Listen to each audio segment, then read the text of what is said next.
Ah bien, allez, vas-y. T'as commencé déjà? Non, alors est-ce que c'est dans ce sens-là qu'on se met?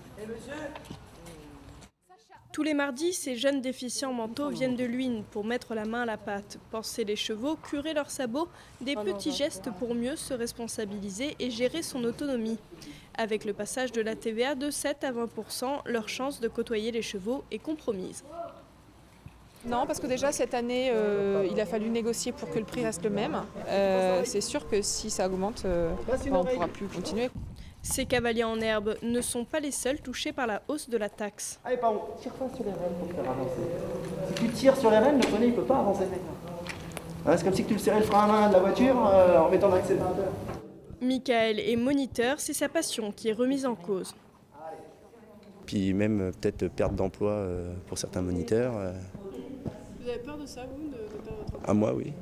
Ouais. Moi, tout à fait. Perdre mon boulot et puis pas pouvoir continuer dans les chevaux, c'est clair. Un sentiment justifié, la grenadière compte 10 employés et avec son trop-plein de charges, le patron n'aura d'autre solution que de licencier. Et puis après, nous, on a les cours, à 17h15. Il y aura un certain nombre d'établissements et caisses qui vont fermer, un certain nombre de moniteurs qui vont être au chômage. Eh bien, c'est Pôle emploi qui va payer. Donc finalement, le calcul n'est peut-être pas si bon que ça.